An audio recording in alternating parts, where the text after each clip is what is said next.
آپ دیکھ رہے ہیں مفہوم القرآن، سورۃ البقرہ، یعنی وہ سورت جس میں ایک آیے کا ذکر ہے۔ رکوع نمبر 32۔ أَلَمْ تَرَ إِلَى الَّذِينَ خَرَجُوا مِن دِيَارِهِمْ وَهُمْ أُلُوفٌ حَذَرَ الْمَوْتِ فَقَالَ لَهُمُ اللَّهُ مُوتُوا ثُمَّ أَحْيَاهُمْ إِنَّ اللَّهَ لَذُو فَضْلٍ عَلَى النَّاسِ وَلَكِنَّ أَكْثَرَ النَّاسِ لَا يَشْكُرُونَ۔ میرے رسول، کیا آپ نے ان لوگوں کو نہیں دیکھا جو گزرے زمانے میں ہزاروں کی تعداد میں موت کے خوف سے اپنے گھروں سے نکلے؟ اپنے خیال میں جب وہ محفوظ مقام پر پہنچ گئے تو میں نے ان پر موت طاری کر دی، وہ تمام لوگ مر گئے، میں نے انہیں پھر زندہ کیا، میں ہی زندگی دینے والا ہوں اور موت بھی۔ اس موت اور زندگی میں لوگوں کے لیے نشانیاں ہیں، میرے لیے زندہ کو موت اور مردہ کو زندگی دینا کچھ مشکل نہیں۔ میرے رسول، منافق احد کی جنگ میں کہتے تھے اگر تم گھروں سے نہ نکلتے تو نہ مارے جاتے۔ انہیں یہ کہیے موت کا وقت اللہ نے مقرر کر رکھا ہے، اگر تم اپنے دعوے میں سچے ہو تو اپنی موت کے وقت کو ٹال کر دکھاؤ، جب وقت آئے گا تو مضبوط سے مضبوط قلعہ بھی تمہیں موت سے بچا نہیں سکے گا۔ بے شک میں بہت ہی فضل کرنے والا ہوں، لیکن اکثر لوگ میرا شکر ادا نہیں کرتے۔ وضاحت۔ اس آیت مبارکہ میں ذکر کیے گئے گروہ کے بارے میں خیال کیا جاتا ہے کہ وہ لوگ بنی اسرائیل سے تعلق رکھتے تھے جو فلسطین قوم کے ہاتھوں شکست کھا گئے۔ فلسطینیوں نے 2 حملوں میں بنی اسرائیل کے 34,000 لوگ قتل کر ڈالے۔ بنی اسرائیل فلسطینیوں کے ڈر سے اپنا گھر بار چھوڑ کر کہیں دور چلے گئے تھے کہ اب انہیں موت کا ڈر نہیں رہے گا، انہیں موت نے آ لیا۔ اللہ نے انہیں سمجھانے کے لیے کہ موت اور زندگی کا مالک اللہ ہے، انہیں دوبارہ زندہ کیا اور اپنی قدرت دکھائی۔ عرب یہ ایمان رکھتے تھے کہ موت میدان جنگ میں نہیں، یہ اپنے وقت پر ہی آتی ہے۔ یہ ایمان انہیں بے خوف بناتا تھا۔ اللہ چاہے تو انسان کو موت کے منہ سے بچا لے، اور اگر چاہے تو حالت امن میں نہایت محفوظ جگہ پر موت دے دے۔ ہمیں یہ بات یاد رکھنی چاہیے کہ موت کا وقت مقرر ہے اور جگہ بھی، اس سے پہلے موت نہیں آ سکتی۔ اس بات پر ہمارا مکمل ایمان ہونا چاہیے۔ وَقَاتِلُوا فِي سَبِيلِ اللَّهِ وَاعْلَمُوا أَنَّ اللَّهَ سَمِيعٌ عَلِيمٌ۔ میرے رسول پر ایمان لانے والو، میرے راستے میں جنگ کرو، میرے راستے میں لڑتے ہوئے یہ خیال رہے کہ اپنی جان دے کر بھی تم زندہ رہو گے، مگر لوگ اس بات کا شعور نہیں رکھتے۔ میں تمہیں رزق عطا کروں گا جسے حاصل کر کے تم خوش ہوگے، جان لو کہ میں خوب سننے اور جاننے والا ہوں۔ من ذا الذي يقرض الله قرضا حسنا فيضاعفه له أضعافا كثيرة والله يقبض ويبسط وإليه ترجعون۔ کون ہے جو مجھے قرض حسن دے، میں اسے یہ قرض 10 گنا یا اس سے بھی زیادہ بڑھا کر واپس دوں گا۔ یاد رکھو، میں اس مال کو بڑھا دیتا ہوں جو میری راہ میں خرچ کیا جائے۔ خوب مال و اسباب، آسانی اور تنگی دینے والا میں ہی ہوں، سب کو میری طرف ہی لوٹ کر آنا ہے۔ وضاحت۔ یہودی اس آیت مبارکہ کے بارے میں کہتے تھے ہم اللہ کے محتاج نہیں، اسے ہماری ضرورت ہے، وہ ہم سے قرض مانگ رہا ہے۔ اللہ کو قرض دینے سے مراد اس کے راستے میں خرچ کرنا ہے۔ اس طرح خرچ کیے جانے والے مال کو اللہ اپنے ذمے قرض قرار دے رہا ہے، جس کا بہترین بدلہ وہ اپنے بندوں کو عطا کرے گا۔ رسول اللہ صلی اللہ علیہ وآلہ وسلم نے بتایا صدقہ دینے سے مال کم نہیں ہوتا۔ اللہ کا فرمان ہے اللہ کی راہ میں خرچ کرنے والوں کی مثال ایسے ہے کہ زمین میں ایک دانہ یعنی بیج بویا جائے، اس بیج سے 7 بالیاں نکلیں، ہر بالی میں 100 دانے ہوں، یعنی ایک بیج سے 700 دانے نکلیں۔ اللہ چاہے تو انعام میں بغیر کسی حساب کے اجر عظیم عطا کرتا ہے۔ ہمارا رب ہم سے قرض حسن مانگ رہا ہے، کمال مہربانی ہے میرے مالک کے خود عطا کرنے کے بعد قرض کی صورت میں مانگ رہا ہے۔ اس آیت مبارکہ کے آخر میں اللہ رب العالمین نے خبردار کیا ہے کہ اسباب ہوتے ہوئے اللہ کی راہ میں خرچ نہ کرنے والے یاد رکھیں کہ سب کو اللہ ہی کی طرف لوٹ کر جانا ہے۔ اس دن سب کچھ آشکار ہو جائے گا، جس دن دنیا کے معاملات کا حساب کتاب لیا جائے گا۔ أَلَمْ تَرَ إِلَى الْمَلَإِ مِنْ بَنِي إِسْرَائِيلَ مِنْ بَعْدِ مُوسَى إِذْ قَالُوا لِنَبِيٍّ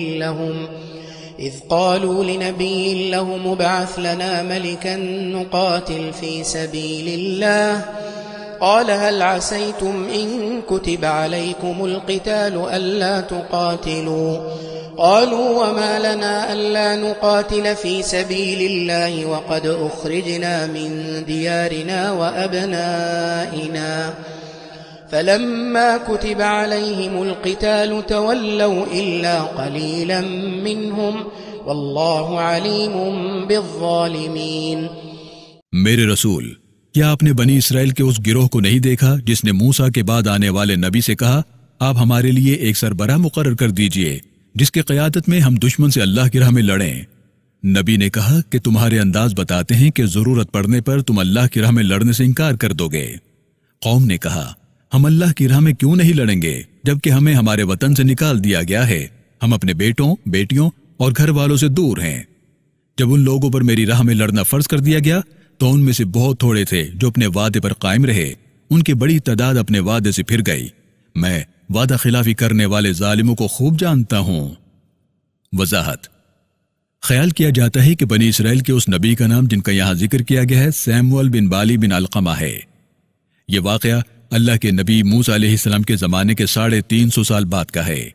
اس عرصے میں بنی اسرائیل میں کوئی بادشاہ نہیں گزرا، بلکہ ہر قبیلے کا سردار ان کا قاضی مقرر تھا جو قبیلے کے تمام معاملات کا فیصلہ کرتا۔ بنی اسرائیل کو اس کا نقصان یوں ہوا کہ آس پاس کی قومیں ان پر حملہ کرتیں اور بنی اسرائیل شکست کھاتے۔ سیمول نبی نے قبیلوں میں بٹے بنی اسرائیل کو ایک متحد قوم بنایا۔ عبرانی انجیل کی 2 کتابیں سیمول 1 اور سیمول 2 آپ کے نام پر ہیں۔ وقال لهم نبيهم إن الله قد بعث لكم طالوت ملكا قالوا أنا يكون له الملك علينا ونحن أحق بالملك منه ولم يؤت سعة من المال قال إن الله اصطفاه عليكم وزاده بسطة في العلم والجسم والله يؤتي ملكه من يشاء والله واسع عليم۔ بنی اسرائیل کو ان کے نبی نے کہا اللہ نے طالوت کو تمہارا سربراہ بنایا ہے، اللہ ہی نے اسے علم اور جسمانی طاقت میں تم لوگوں پر برتری دی ہے، تم لوگ اس کی قیادت میں اللہ کی راہ میں لڑو۔ قوم نے کہا طالوت کو ہماری قیادت کا حق کیسے مل سکتا ہے؟ ہم زیادہ حقدار ہیں کہ قیادت ہمیں دی جائے، طالوت کے پاس تو مال و دولت کی فراوانی بھی نہیں ہے۔ نبی نے فرمایا بے شک جسے چاہتا ہے اللہ اسے حکومت اور ملک عطا کرتا ہے، اللہ بہت وسیع علم رکھنے والا ہے، تم اس کے علم کی وسعتوں کا اندازہ کر ہی نہیں سکتے۔ وضاحت: طالوت بہت بہادر اور علم رکھنے والا تھا۔ اللہ کے نبی سیمول نے طالوت کو بادشاہ مقرر کیا تو بنی اسرائیل اعتراض کرنے لگے کہ یہ شخص بنی لاوا بن یعقوب سے ہے نہ بنی یہود ابن یعقوب سے، یعنی اس کا تعلق بنی اسرائیل کے بڑے قبیلوں سے نہیں ہے، ہم اس معمولی شخص کو بادشاہ کیسے مان لیں؟ بادشاہ تو ہم میں سے ہونا چاہیے۔ طالوت کا تعلق بنی اسرائیل سے تھا، لیکن قبیلہ چھوٹا اور دولت نہ ہونا ان کے نزدیک طالوت کی حیثیت کو کم کرتی تھی۔ سیمول نے بنی اسرائیل سے کہا طالوت میرا نہیں، خدا کا انتخاب ہے، تمہیں اسے بادشاہ ماننا ہوگا۔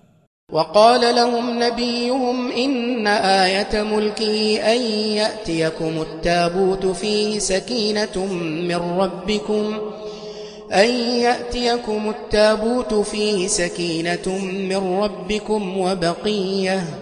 وبقية مما ترك آل موسى وآل هارون تحمله الملائكة إن في ذلك لآية لكم إن كنتم مؤمنين۔